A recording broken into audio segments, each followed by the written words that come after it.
Assalamu alaikum wa rahmatullahi wa barakatuh. Welcome to another episode in the Hadith series, number 11. Alhamdulillah Rabbil Alameen, wa afdalu salati wa atamu taslim ala Sayyidina Muhammad wa ala alihi wa sahbihi wa barak wa sallam. Rabbi shrah li sadri wa yassir li amri wa hlul 'uqdatan min lisani yafqahu qawli. Allahumma 'allimna bima yanfa'una wa anfa'na bima 'allamtana wa zidna 'ilma. Wa ba'd. So we continue in Saheeh alBukhari, but this collection is a great collection of Imam Bukhari. Blessed to read, blessed to hear the hadiths from these things. Life can be blessed with going through this book just by also like reading the Quran, things that we need to do and increase in our times. So we go through this book, and now we're on Book of Adhan still. We're going to continue with the book of the call to prayer. And the first hadith, بإسنادنا المتصل عن مشايخنا جزاهم الله عنا خير للإمام بخاري في صحيحه أنه قال باب جهل المأموم بالتأمين. So the chapter of the followers of the congregation, followers of the Imam in a prayer, to read Ameen aloud. So what is Ameen? Ameen is to mean Allah answer our prayers. وعنه به قال حدثنا عبد الله ابن مسلمة عن مالك عن سمي مولى أبي بكر عن أبي صالح عن أبي هريرة أن رسول الله صلى الله عليه وسلم قال. So Abu Hurairah رضي الله عنه, he narrates that the Prophet صلى الله عليه وسلم, he said, إذا قال الإمام غير المغضوب عليهم ولا الضالين فقولوا آمين. So when the Imam reads غير المغضوب عليهم ولا الضالين, to the end of Surah Al-Fatiha, that do not make us from those who have earned your anger, like the Jews, the Banu Israel, nor those who have gone astray, which is the Christians, the Nasara. So say Ameen. So we say Ameen. So here the Shafis, the Imam, he says Ameen, and so do the followers. For the Malikis, the Imam does not say Ameen loud. Sorry, this is loud. But the followers say it loud for the Malikis. And for the Hanafis, there is no loud. There's all quietly. And when we say Ameen, we can say Ameen just to one level, Ameen, Ameen. Or 2 levels, Ameen. Or 4 levels, Ameen. Or like a mud, 6 levels, Ameen. So we can say it in those different styles. فَإِنَّهُ من وافق قول الملائكة غفر له ما تقدم من ذنبه. So whoever says it and it matches and it's in parallel with an angel, and this means the malaika here, the angel of the prayers, the angels who are praying with us. If we say Ameen and they say Ameen at the same time, غفر له ما تقدم من ذنبه. So whatever you have done of sins is forgiven. So I was asked, when I was a child, I was asked by not a real teacher in a school, like it was like among friends and among families, someone elderly, she was teaching us as kids Islamic studies. So she asked about when one of the reasons how we can be forgiven. So I just remember this as a child. I remember hearing this hadith. So I said, when one says Ameen and the angel says Ameen, and we're saying at the same time, one is forgiven of sins. And she laughed at me. So did the children. So it was a bad episode for me. And yes, it doesn't sound good on a teacher to do that to a child. So I remember that clearly. But here we have the hadith, and here I am teaching this hadith that, as the Prophet ﷺ said, that if you say Ameen and it matches the angels who are praying with you in Ameen, you're forgiven. تابعه محمد ibn Amr عن أبي سلمة عن أبي هريرة عن النبي صلى الله عليه وسلم ونعيم المجمر عن أبي هريرة رضي الله عنه. So next bab, إذا ركع دون الصف. If you when you bow and it says دون الصف, it means before reaching the line of the congregation, that last line, before you join the prayer. وعنه به قال حدثنا موسى بن إسماعيل قال حدثنا همام عن الأعلم وهو زياد عن الحسن, this is الحسن البصري, great tabi رحمه الله, عن أبي بكرة أنه انتهى إلى النبي صلى الله عليه وسلم وهو راكع فركع قبل أن يصل إلى الصف فذكر ذلك للنبي صلى الله عليه وسلم فقال زادك الله حرصا ولا تعد. So the Prophet ﷺ was in prayer with the Sahabas, and they were they were prostrating, they were in ruku, they were bowing, and Abu Bakr, he comes and he sees them in that state, and he does not want to miss that rak'ah, because if you miss the ruku, then you'll have to repeat that unit of prayer, that rak'ah. But if you join it, and when I mean join it, I mean the Imam's in it, and you also join it nicely, and then you can say Subhana Rabbil Azim wa bihamdi 3 times, and then get up with the Imam. Not that you're joining and the Imam's getting up. So there has to be that moment that you get a good amount of time in the ruku with the Imam for it to count, really. So here Abu Bakr, he didn't want to miss that rak'ah, so he bowed even before he joined the saf, and then he was like as if he was walking to the prayer. وهو راكع فركع قبل أن يصل إلى الصف. So he bowed before he joined the actual line of the people in prayer. فذكر ذلك للنبي صلى الله عليه وسلم. So he mentioned that to the Prophet صلى الله عليه وسلم, who said زادك الله حرصا, may Allah increase you in good, may Allah increase you in that you wanted to, you had that really good intention why you wanted to join in that, may Allah increase you in such goodness. ولا تعود, but do not do that again. Do not bow before you join.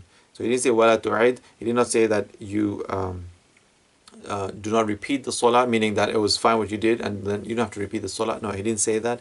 He said do not repeat that action again of bowing first, then joining. Join and then bow with at the Imam. If you miss it, if you get it, you get it. If you miss it and the Imam's got up, then you miss it. As we said previously, that as soon as you leave your house, as if you're in prayer, do not rush to prayer. And whatever you get of the prayer, you complete the rest, and whatever you miss, you make sure you make up for that. باب إتمام التكبير في الركوع. قال ابن عباس قال عن النبي صلى الله عليه وسلم وفي مالك ابن الحويرث وعنه به قال حدثنا إسحاق الواسطي قال حدثنا خالد عن الجريري عن أبي العلاء عن مطرف عن عمران ابن حسين قال صلى مع علي رضي الله عنه بالبصرة. So this is from Imran ibn Hussein, who said, we prayed with Ali radiallahu anhu in Basra. So this is after the time of the Prophet sallallahu alaihi wasallam. فقال ذكرنا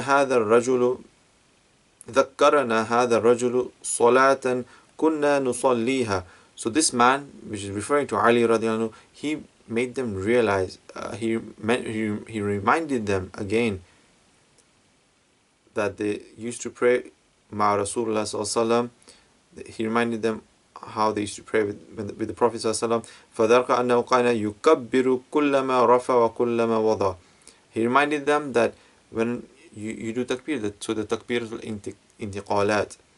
So this is saying Allahu Akbar, and then you go into ruku, saying Sami Allahu alhamd, and Allahu Akbar. So when you're going up and down, that takbiratul intiqalat, the one you say between each action in your prayer, he reminded them of that, because at the time before that, the time of Uthman radiallahu anhu, as he grew older, and this was around the age of 80 or so, his voice was not that loud. So when you have a huge congregation behind, as the numbers swelled of those who were coming to pray, then they couldn't hear that Uthman radiallahu anhu is Allah, Allah, Allah.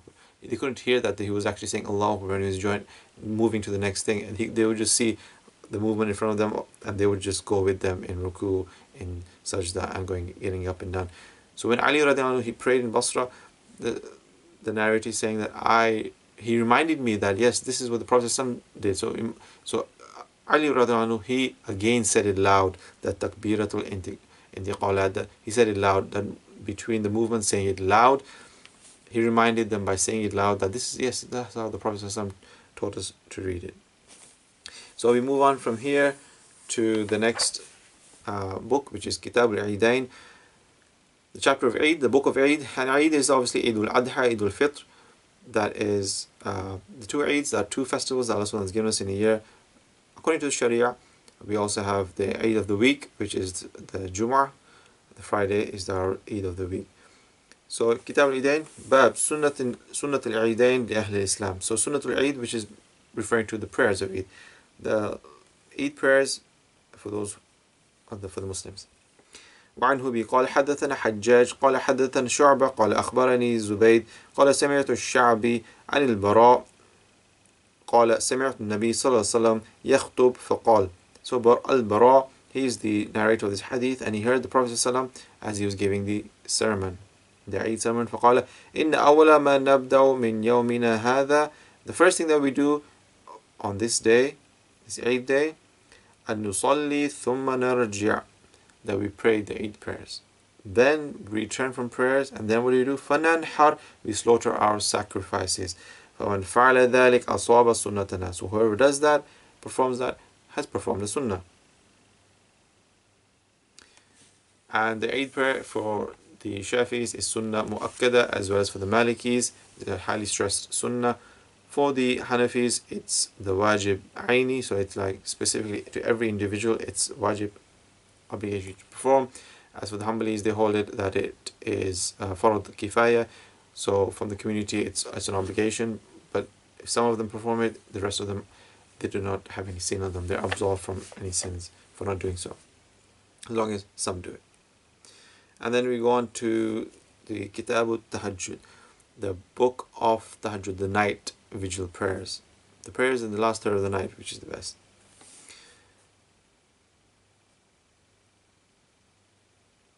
باب صلاة الضحى في الحضر قال عتبان ibn Malik عن النبي صلى الله عليه وسلم. So صلاة الضحى is the one we're referring to in here. في الحضر. So the Prophet صلى الله عليه وسلم, in the previous hadith to this, in Saheeh alBukhari, he has prayed in As-Safar. He has prayed it in the conquest of Makkah. He prayed in Makkah, so he was resident of Medina. He went to Makkah and he prayed that, and when they won over, they conquered Makkah without any fighting. So now, so he prayed Salatul Duha. What's Salatul Duha? Salatul Duha is that morning prayer. So it's after the sunrise by about 12 minutes, and before the noon prayers, before the Dhuhr prayers, by about 20 minutes, before Zawal, before that noon time. So 12 minutes after sunrise, and about 20 minutes before the Zawal, before noon prayer time. Only on Friday is the exception that you can go right up to until the Imam goes up to on the mimbar, on the pulpit, to give the sermon.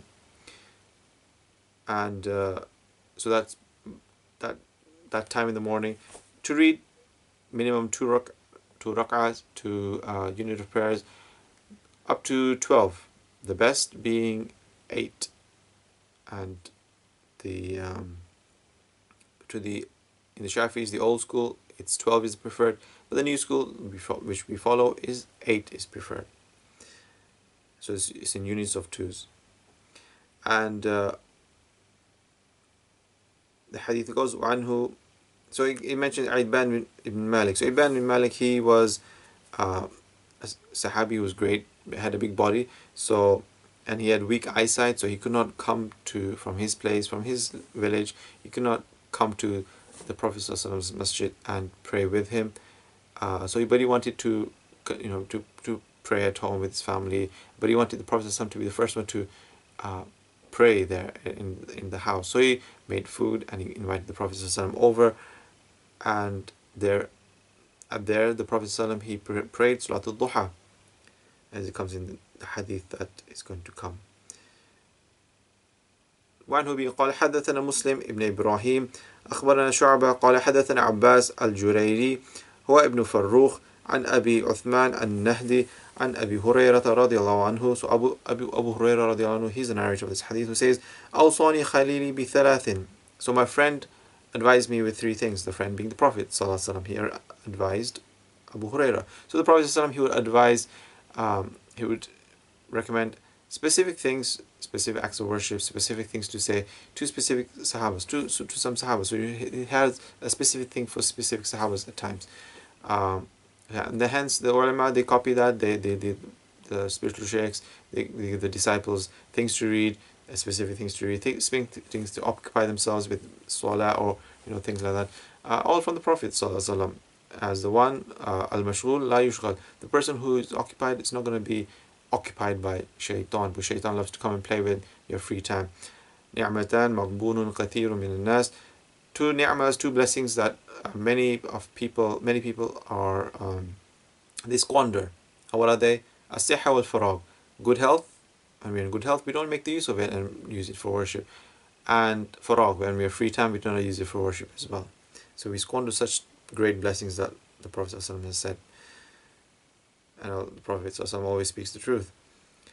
May Allah make us use our time, especially free time, and especially time that when we have our health with us. As we see, when we know well, we know how much we can pray and what are the strength that we have to perform ibadah. أوصاني خليلي بثلاث لا أدعوهن حتى أموت. So he advised with three things that he did not leave until he died. صوم ثلاثة أيام من كل شهر, fasting 3 days a month.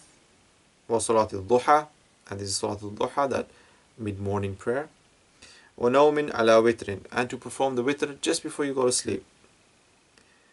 And then in the next hadith, which I'm not going to say, but that's the one that comes with mentioning about Eid a bit more, as I said.